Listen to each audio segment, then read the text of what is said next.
जयराम ठाकुर जी हिमाचल प्रदेश के मुख्यमंत्री इस वक्त आज तक पर मौजूद हैं। जयराम जी, बहुत धन्यवाद जी आपका आज तक से जुड़ने के लिए। जी ये वो धन्यवाद। Thank you. छोटा पहाड़ी राज्य है जो कोरोना से युद्ध में काफी हद तक सफल रहा है। एक ऐसा मॉडल हिमाचल प्रदेश ने तैयार किया है जिसकी तारीफ हो रही है। हम उस मॉडल पर आपसे जरूर बात करेंगे जयराम जी, लेकिन सबसे पहले इस समय आज अभी हिमाचल प्रदेश में कोरोना की स्थिति क्या है? जी, अभी तक हिमाचल प्रदेश में हम काफी अच्छी स्थिति में हैं। कोरोना का टोटल नंबर हमारा 40 यहाँ पर हिमाचल प्रदेश में पहुंचा था पॉजिटिव, लेकिन उसके बाद अभी पिछले 8-9 दिनों से कोई भी मामला हिमाचल प्रदेश में पॉजिटिव नहीं आया है। और 40 में से अब हमारे पास सिर्फ 5 लोग को जो इंस्टीट्यूशन में हॉस्पिटल में आइसोलेशन वार्ड में रखे गए हैं, इसके अलावा सबके सब ठीक हो गए हैं। सिर्फ एक आदमी की मृत्यु हुई थी शुरू में, जो बाहर से आए थे, तिब्बतन थे, और वो हिमाचल प्रदेश में एक दिन के लिए आए और उनकी मृत्यु हो गई थी। इसके अलावा अभी तक कोई भी मामला जो है हिमाचल प्रदेश में पिछले कई दिनों से आया नहीं है। हम कह सकते हैं कि कल 3 तारीख है और आज हमारे कुछ और भी जो है वो सैंपल टेस्ट होने के लिए गए हैं। अगर वो सैंपल में हम देख रहे हैं कि हमारे पास शायद 3 भी कल तक बचे ना हॉस्पिटल में, और हिमाचल प्रदेश पूर्ण रूप से कोरोना फ्री होने की दिशा में आगे बढ़ रहा है। जयराम जी, ये बहुत बड़ी बात है और राहत की बात है, न सिर्फ हिमाचल प्रदेश के लोगों के लिए बल्कि पूरे देश के लोगों के लिए, हमारे लिए भी। लेकिन कि आपका मॉडल था क्या? कैसे आपने, जैसे ही आपको पता चला कि कोरोना शुरू हुआ है, क्या किया जिस मॉडल को आज दूसरे राज्य भी अपना सकें? ऐसा आपने क्या किया? वो मॉडल क्या है आपका? इसमें सबसे बड़ी बात तो यह है कि हमने सख्ती की। पूरे देश भर में जहां लॉकडाउन चल रहा है, हमने कर्फ्यू ही लागू किया। आज तक भी कर्फ्यू यहाँ पर हिमाचल प्रदेश में लागू है।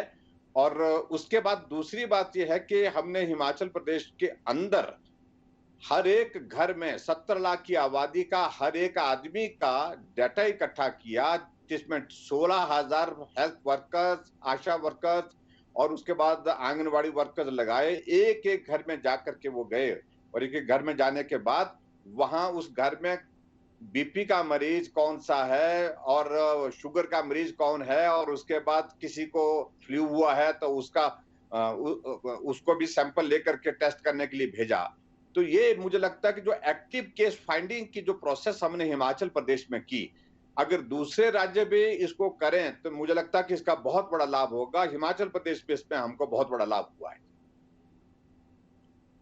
एक्टिव केस फाइंडिंग, जयराम जी क्या है ये active case finding? Active case finding में सीधा सा यही था कि हमने हिमाचल प्रदेश की टोटल पॉपुलेशन को कवर करने के लिए प्लान किया।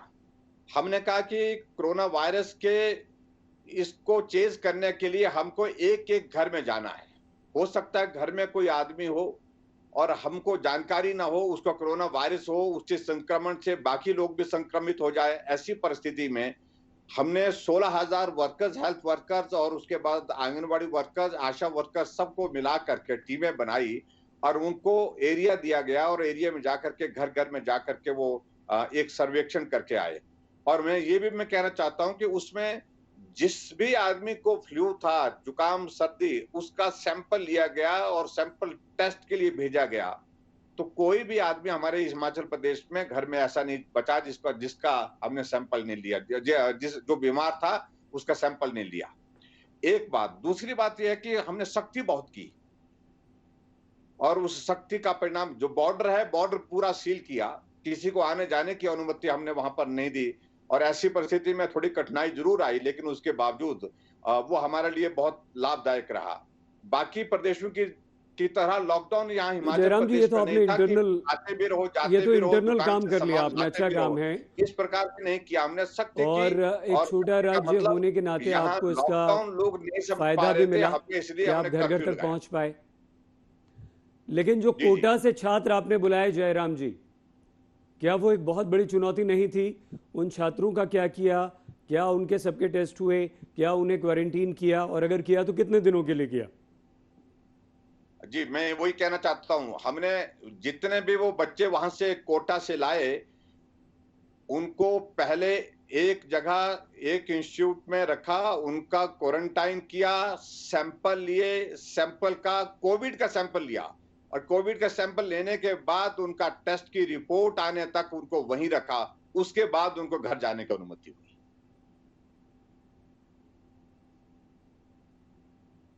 क्या ये छोटा राज्य था आपका, आपको इसलिए सफलता मिली है, या आपको लगता है कि अगर हमारे देश के जो बड़े राज्य हैं, ज़्यादा पॉपुलेशन वाले राज्य हैं, वो भी इस मॉडल पर काम कर सकते हैं? जयराम जी। जी, निश्चित रूप से मैं ये कह सकता हूँ कि इस मॉडल को कोई भी बड़ा राज्य जो है वो अपने प्रदेश में लागू कर सकता है। हमारे हिमाचल प्रदेश में सिर्फ हमारा नंबर शायद इतना नहीं पहुंचता, लेकिन जो दिल्ली में जो मरकज वाली घटना घटित हुई, उस घटना की वजह से हमारा नंबर एकदम बढ़ गया। उसमें 26 लोग, 40 में से 26 लोग वही मरकज के संपर्क के लोग थे। उससे हमारा नंबर बहुत बढ़ गया था। लेकिन आपने उसके बाद उन लोगों को क्वारंटीन किया, उन लोगों को अलग किया और वहां से भी फैलने से रोका। ये कैसे किया आपने? इसमें सबसे बड़ी बात हमने ये की, जैसे ही हमको उनकी जानकारी मिली, उनकी पूरी ट्रैवल हिस्ट्री और उसके बाद कॉन्टैक्ट हिस्ट्री सारी एस्टेब्लिश की पहले हमने, और एक एक आदमी को उनकी पूरी जो चेन थी जो कॉन्टैक्ट की उसको एग्जॉस्ट किया, सबके सैंपल लिए, सबकी टेस्टिंग की, कोई नहीं छोड़ा। और वो इसका एक बहुत बड़ा लाभ रहा हमको, क्योंकि हमने उसमें कोई गुंजाइश नहीं छोड़ी। जहां घर में मिले, गांव में मिले, जहां बहुत सारे केसेस ऐसे भी मिले हैं कि जहां उनको सबका उन आपको सबका सैंपल लेकर लक्षण नहीं दिखे और टेस्ट करने और के आप बाद पॉजिटिव पाए गए, जो तो रिजल्ट क्या आए आपका कोई ऐसा प्लान है कि ये कंटिन्यूस ये प्रोसेस जारी रहे, आपका टेस्टिंग का, जांच का, आशा वर्कर्स, हेल्थ वर्कर्स के द्वारा जो आप काम कर रहे हैं? ना, अभी तक भी देखिए, एक बार का दौर हमने पूरा कर लिया और उसमें अब दोबारा करने की जरूरत नहीं। अब दोबारा सिर्फ हमने जो प्लान किया है, जो हिमाचल प्रदेश में जो बाहरी राज्य से जो लोग अब आ रहे हैं, उसमें स्टूडेंट्स हैं, उसमें हमारी माइग्रेंट लेबर है, उसमें हमारे दूसरे लोग हैं हिमाचल के, उनको हिमाचल प्रदेश में आना था, काफी लंबे समय से वो आग्रह कर रहे थे, वो अब आए हैं, काफी संख्या में आए हैं। अब हमने सेकंड टारगेट अब उनको किया है, उनको स्ट्रिक्टली जो है हमने होम क्वारंटाइन किया है।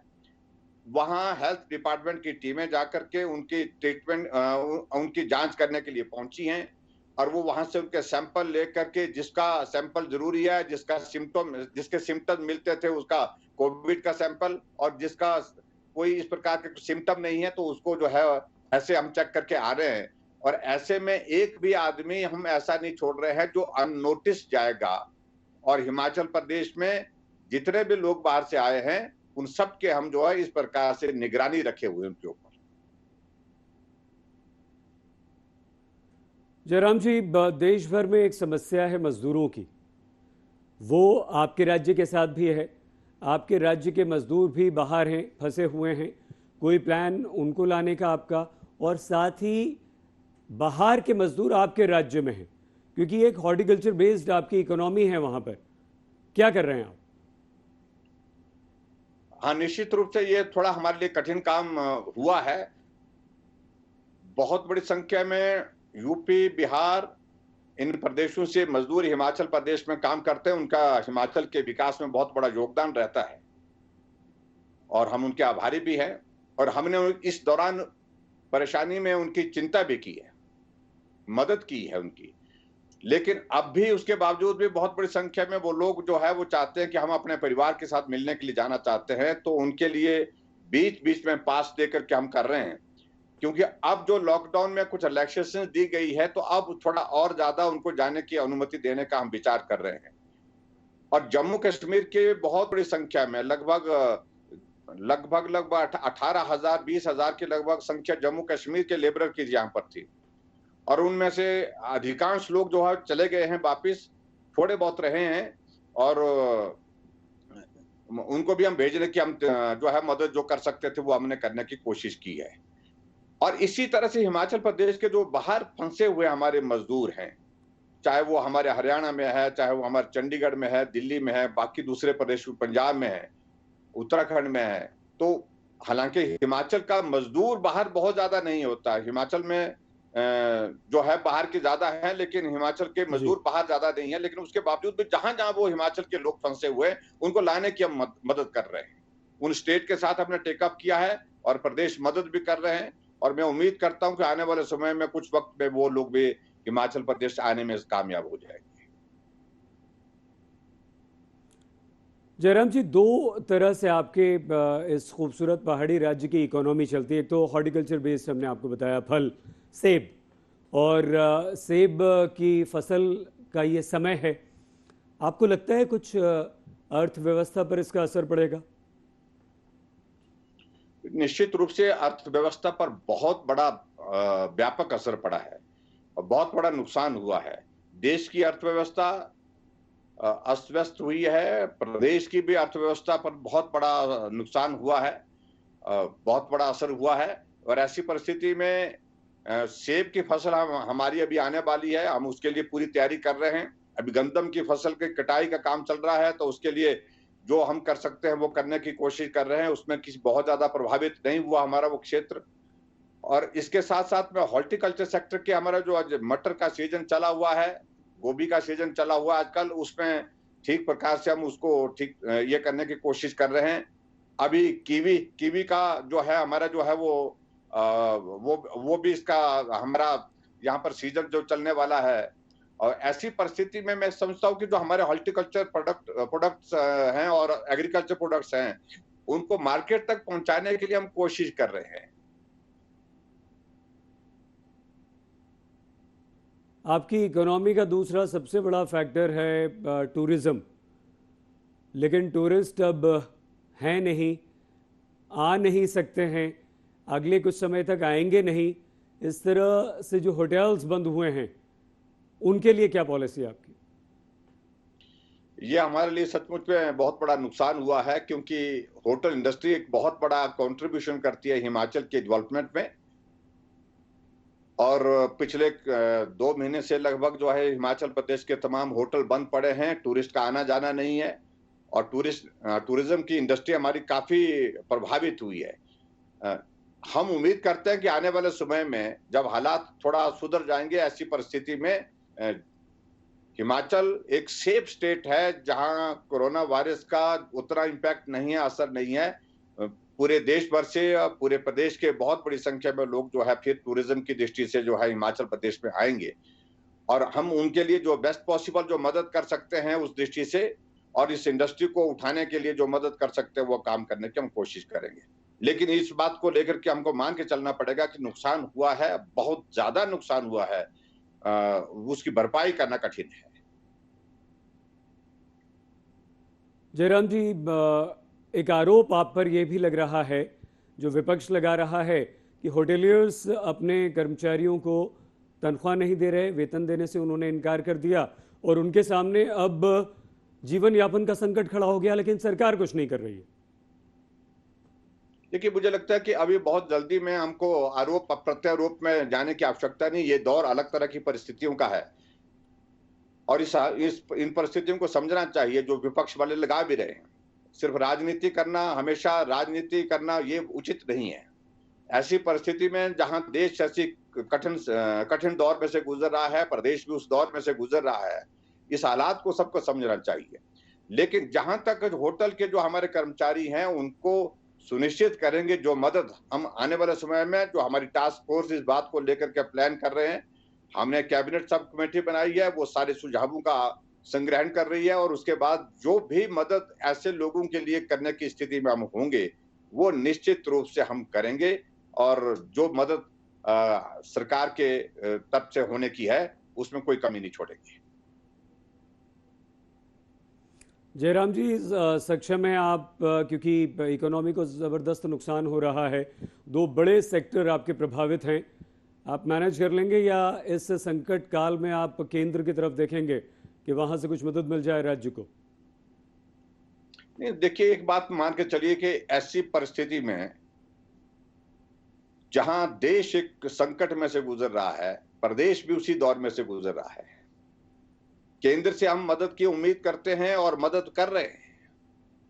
केंद्र से आदरणीय प्रधानमंत्री जी ने बहुत बड़ी मदद हिमाचल प्रदेश को की है और बाकी प्रदेशों को भी की है। ये जरूरी नहीं कि भाजपा की जहां सरकार है वहीं पर मदद गई, सभी प्रदेशों को एक जैसी मदद गई है। लेकिन उसके बावजूद भी जो प्रदेश के स्तर पर हम ऐसी परिस्थिति में अपने पांव पर खड़े होने कर सके वो हम की कोशिश कर रहे हैं और उसके साथ साथ में केंद्र से भी हमको मदद मिले, इस बात के लिए हमने जो है वो केंद्र के पक्ष अपना पक्ष रखा है और प्रधानमंत्री जी हमेशा इस बात को लेकर के सारी परिस्थितियों को समझते हैं, जानते हैं। मुझे लगता है कि आने वाले समय में कुछ ना कुछ मदद जो है सभी प्रदेशों को जहां होगी वहां हिमाचल प्रदेश के लिए भी कोई मदद होगी। प्रधानमंत्री के साथ आप जो विभिन्न राज्यों की जयराम जी मीटिंग हुई थी, क्या उसमें हिमाचल मॉडल की चर्चा हुई? क्या कुछ ऐसी बात हुई कि आपके मॉडल को दूसरे राज्यों में लागू किया जाए और कुछ मुख्यमंत्रियों ने इसका समर्थन किया? जी, मुझे इस बात की प्रसन्नता है कि आदरणीय प्रधानमंत्री जी ने जो विशेष तौर से जो हमने हिमाचल प्रदेश में एक्टिव केस फाइंडिंग के लिए जो हमने जो एक्सरसाइज की है, उस पर उन्होंने जरूर सभी मुख्यमंत्री जी से भी इस बात के लिए आग्रह किया कि सब अगर इसको कर सकते हैं अपने अपने प्रदेशों में इसको लागू करना चाहिए ताकि हम इस वायरस को चेज कर सके, जल्दी पकड़ सकें और कोई भी अगर संक्रमित है, गांव में बैठा है और बाकी लोगों को संक्रमण पहुंचा सकता है, उसको हम जल्दी पकड़ेंगे तो जल्दी जो है उसका ट्रीटमेंट भी होगा और बाकी लोगों को संक्रमित होने से भी रोकने में हम कामयाब होंगे। इस बात के लिए प्रधानमंत्री जी ने कहा और मैं उनका आभार व्यक्त करता हूं। इस बात को लेकर के प्रसन्नता की अच्छा काम हुआ है। जयराम जी, वैसे समय में जब पूरा देश कोरोना से एक युद्ध लड़ रहा है, कामयाबी सफलता के लिए तरस रहा है, आप काफ़ी हद तक कामयाब रहे हैं। बहुत धन्यवाद आपका आज तक ई एजेंडा इस कॉन्क्लेव के साथ जुड़ने के लिए और अपनी बात रखने के लिए, अपना मॉडल देश को बताने के लिए। धन्यवाद जयराम जी।